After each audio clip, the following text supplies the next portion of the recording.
What is going on, guys? It's Nagastrike here, and I'm back again because we're doing some analysis. This is the 5th Fight Custom Robo Net Play Tournament Grand Finals with myself against yours truly, goForBroke, who is in the winner's bracket. If you haven't checked out my analysis of the winner's finals, go ahead and click on the link in the description below and check that one out because there's a great set that leads into this. And I'm just going to analyze this grand finals. Once again, this is mainly for myself, but I want to upload it to YouTube so you guys can kind of get my perspective as well and kind of see my thought process and how I think about the game and such. Alright, so we're doing the little button check here, make sure everything's fine and dandy.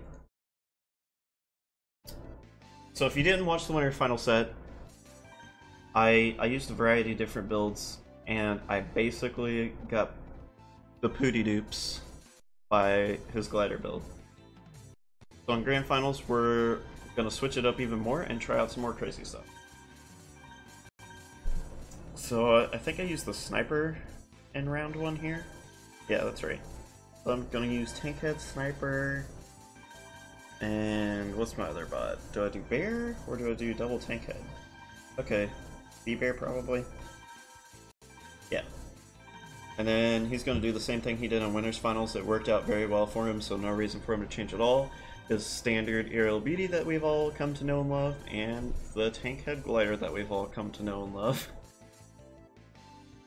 And so my thought process here is like, okay, so tank head sniper, in the last set I was doing some of my own tank head zoning to counter his tank head zoning, but then the issue is his aerial beauty can kind of fly up there and pressure me.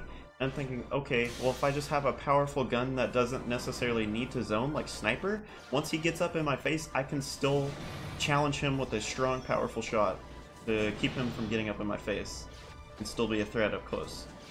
So that's my thought process here, and I picked Sniper. Unfortunately, I missed my acro cancel there, so I just eat some gliders. Oh my gosh, that's so much damage. Painful to watch. Miss an acro cancel again, and that's honestly pretty much the name of the set. And then that's just a poorly timed collision attack there on my part. No reason to go for that. And then he's gonna lock me down in the corner here, and I'm trying to figure out how to get out. Miss an acro cancel, get punished for it. Finally get one, but then it's a little too late at that point. So now I'm just trying to pressure this glider, and I went and got up in his face, and followed me anyways. And this is just a rough time for me. I finally get a shot. And then I just wait for him to land there. But then this aerial beauty, it just seems like not a great matchup for my bear. Maybe I was just playing a little poorly at this point because I was a little bit tilted from the winner's final set. But I do get a nice up close B shot there. Then I actually have the lead at this point. Oh man, that's unfortunate. Just slightly mistimed that collision.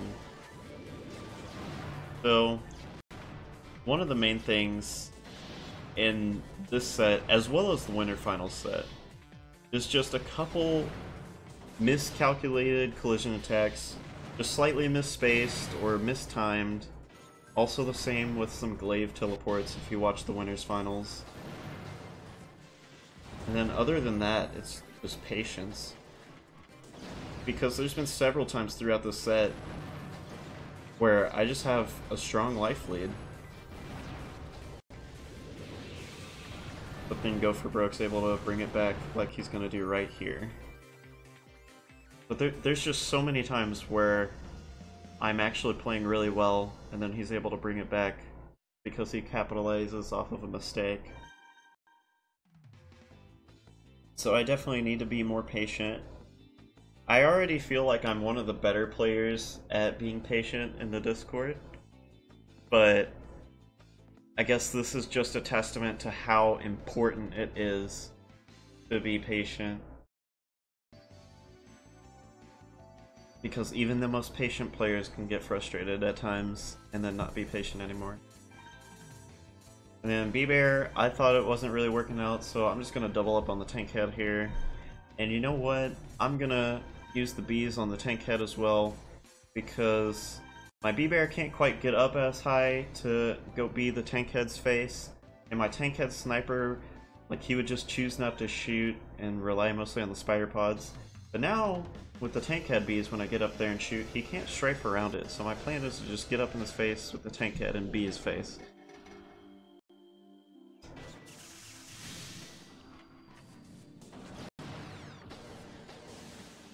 But to kind of finish my thought a minute ago, even though goForBroke takes this like really convincingly, it still wasn't a wash, if that makes sense. Spoiler alert, goForBroke 3-0's me for those of you who don't know in Grand Finals, and he 3-1 me in Winners Finals.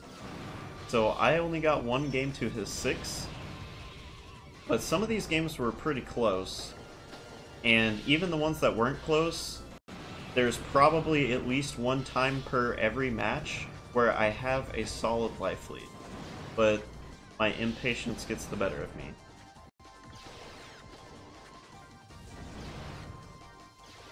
So right now, it's fairly even.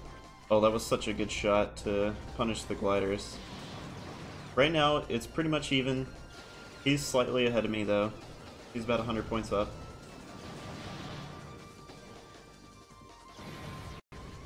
And then see, that's how the tank head sniper was supposed to play that last round. We were supposed to kind of just float in the air, and then if he ever wants to glider, then he just gets a sniper for free.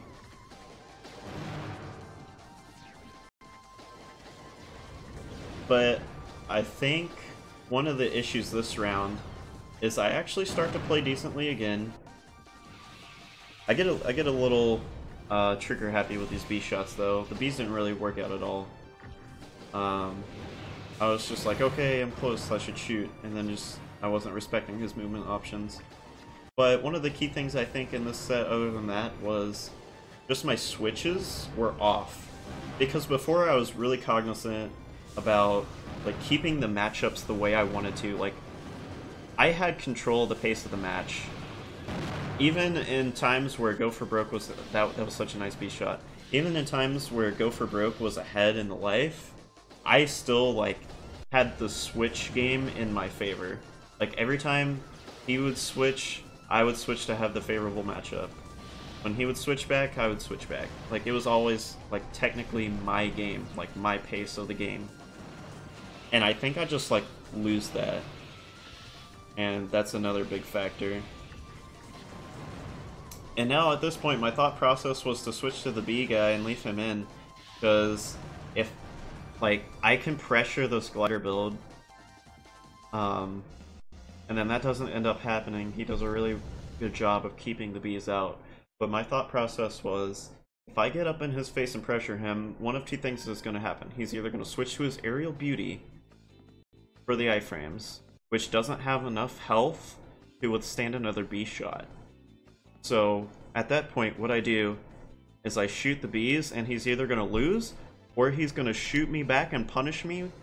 And then if he does that, then I can switch to the sniper and shoot him and knock him down and kill him anyways. So it was a win-win situation.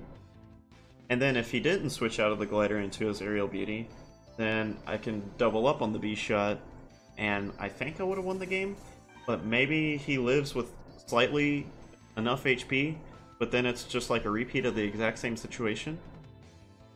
So it was, in my opinion, it was a super smart play on my part and well thought out. But unfortunately, like, I just couldn't get in with the Hornets to put him in that situation to begin with. I tried, but then I just got clipped by too many gliders, and it didn't work out, and I had to tag out to the sniper. And then at that point, he's definitely got the advantage.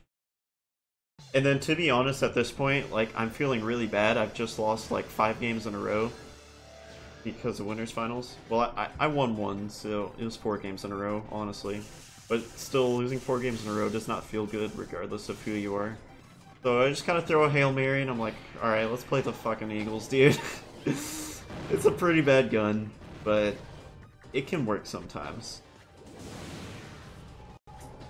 And it was definitely a bad decision because the aerial beauty is just so good at getting up in the face and pressuring.